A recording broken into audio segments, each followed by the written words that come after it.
The Bilt card devalues rent days, Southwest makes major changes, and more in today's roundup. Big favor, thumbs up to help with the algorithm. If you're new, consider subscribing. Okay, starting with the Bilt card, this is a minor devaluation, but it might also be the canary in the coal mine. For anyone new, this is a no annual fee card where the primary focus is earning points on your rent. Given that no other card does this for no fee, it's still viable and you're locking in that 1%. The second key focus is something called rent days, which is the first day of every month. Here you get benefits like free gym classes or help with reservation for hard to get restaurants. Also travel perks, which can be discounts or status matches or something in between. Outside of the benefit side of rent days, there's also the bonus points. You're getting double points for the first of the month. So 6x on dining, 4x on travel, and 2x on everything else that's not rent. A lot of people rightfully time their purchases for the first of the month in order to maximize this. Therein lies the problem. People were earning too many points and either Bilt or Wells Fargo felt the need to make a change. Before, the double bonus for rent days was up to 10,000 points per month, and starting October 1st, 2024, you're only getting 1,000 bonus points per month. Pretty much a 90% decrease, which is pretty substantial. To be fair though, this might not impact you if you're not a big spender. Even with the new cap of 1,000 bonus points per month, that means that if you are spending it on everything else, that's still $1,000 in spend to maximize it. If you're doing it for travel, that's 2x bonus points, so about 500 in spend. For dining, 3x bonus points, so 333. Travel might be a bit tougher now, but I feel like dining and everything else is still pretty viable. For example, if you can time your health insurance payments or fancy date nights, then it can still work. The Bilt team did shed light on this over on X. Less than 2% of members were crossing 1,000 bonus points on rent day. This update allows them to fund the bonuses and points for the other 98% of their members. It also allows them to invest in other rent day benefits like transfer bonuses and experiences. Their main focus right now is providing the most value for the most members. The counter argument for this is that there's a lot of people in their target rich environments in New York and LA that easily go past this on either dining or booking travel in advance. In a lot of ways, Bilt doesn't really want us, they want us as a vehicle to get to non-enthusiasts. We're pretty much their Trojan horse. Think about the person that gets maybe one card or one new bank account every year and doesn't actively evaluate the landscape. In contrast, a lot of us are looking at bonuses and happily open and close things as needed. Pretty much happy to yield seek. Given the Wells Fargo situation from a month ago, the big question is whether this is a one-off or if there's another shoe that's going to drop. Consider that this is a company that recently raised $200 million and is worth $3.1 billion. You're telling me that 2% of your customers are causing you to change your business. I don't know, it just feels weird. One of the big draws is that you can earn 100k points each calendar year from your rent payments. What are the odds that this ends up decreasing to maybe 50k or 10k? The counter argument is that this is a no annual fee card and it doesn't really hurt you outside of opportunity cost. If you're in the points rabbit hole and you know about 524, then you already know about timing. Worst case, it becomes the next Uber card, which was great and especially for dining back in the day, and then got devalued due to profitability issues and then eventually discontinued. Technically, the card isn't even the main part of Bilt. If anything, it's probably the reward program and the back end of paying rent. Given the current marketing, the dining network, and also travel booking are major things that they're working on. Maybe Bilt is just user acquisition for everything else. On our end, cards are kind of like shoes. What you liked before might be different from what you like now. Sometimes you change it up, but it's not that big of a deal.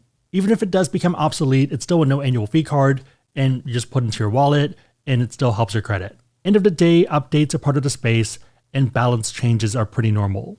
The meta is bound to change. Speaking of which, I apparently picked the wrong week to go to Hawaii. Kinda crazy to me that the Amex Gold dropped while I was hoping it'd be a slow week, and I could kind of enjoy time with Mandy. I don't know, mentally I was expecting either the beginning of summer or the start of fall for a new card. I did end up doing a video last week, but it was more so an update for people that already had the card and whether they should be happy or not. I probably will do a full review later this week that's applicable to new people. The standard offer is 60k points, but I'd strongly recommend using Card Match to see if you can pull the 90k or higher offer.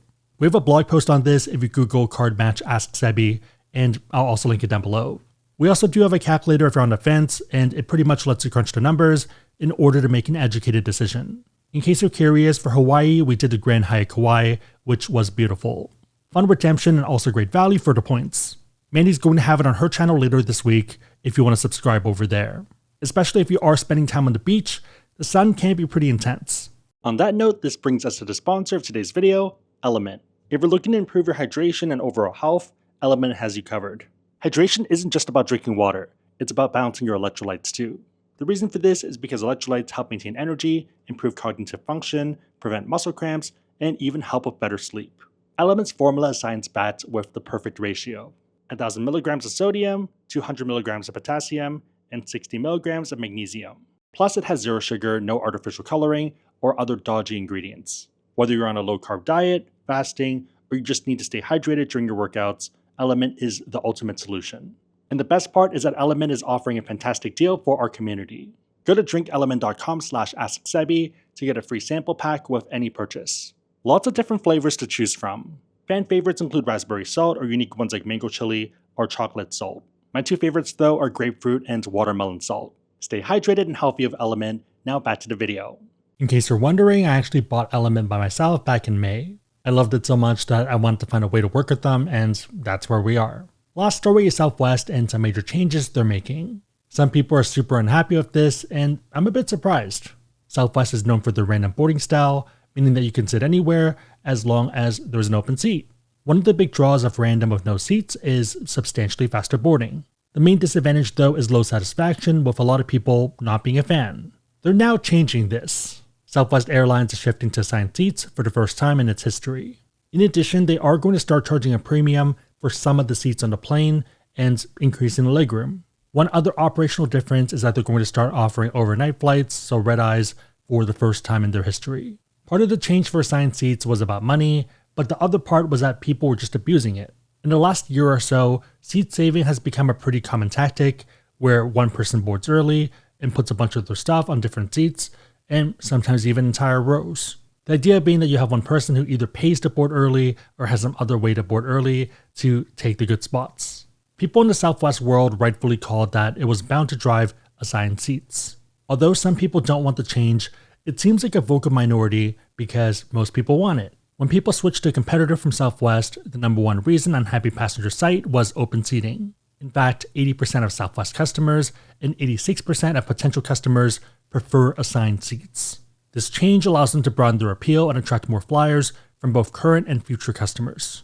Personally, open seating was always a bit too chaotic neutral for me. The one exception to this was ironically on this Hawaii trip when we were island hopping. I somehow got the exit row seat with extra legroom, even though we were in boarding group B. That was by luck though, because there's only 2 of those seats per plane, and I don't know why other people didn't take it. I guess the seats are a bit more cramped, but that's fine. At the moment, there's no set date on the change, and there's more discussion that's going to happen in September. The premium seats with more legroom, so pretty much economy plus, are not going to be available until 2025 because the planes do need to be reconfigured. Maybe I'm alone here, but whenever I fly Southwest, it's usually because it's the cheaper option and because I can bring 2 checked bags for free. Open seating always felt more like a bug rather than a feature. The sentiment seems to ring true for other passengers as well, and Southwest has no plans to start charging for the first 2 checked bags. A like baggage fee is a main reason for customers choosing Southwest. Checked bags are a pretty tangible benefit, and they're probably still going to seat families together, so I don't see it as that big of an issue. Or if they do charge for that, then get one of their cards. For example, for our United flight from Phoenix to San Francisco, we flew basic economy and we got sat together. Since we have the Chase United Quest card, we were boarding group 2, and we could bring 2 additional bags and also 2 checked bags. I could pay $40 per person to get the same benefits I get from my card, and I guess additional ones would be sitting a few rows ahead. Would I do that? No, and that's why we flew basic economy in this case. Also, this revenue is more than needed. Southwest used to be the most profitable airline, and they had a 51% drop in adjusted profits, despite record revenue. Looking at the stock price, it doesn't look great. For the 1-year chart for the Big 4 airlines, it's looking pretty bad.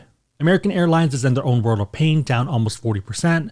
Southwest isn't doing great though, at about 23% down. This change should help profitability. There also are still a lot of questions on the exact dynamics, especially for the premium seats, where they pretty much need to make room. With this change, people who wouldn't fly them before are now considering it because it feels more fair.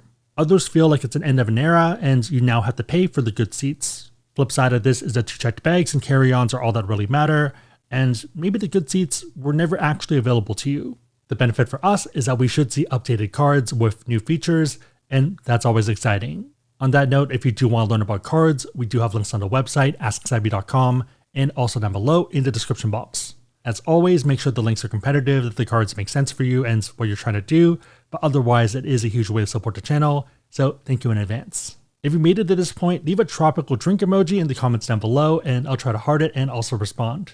3 questions: what are your thoughts on the Bilt devaluation and do you think there's more to come? Number 2, is Hawaii on your list, or if you have visited, what islands do you like the most? Lastly, what are your thoughts on the Southwest changes?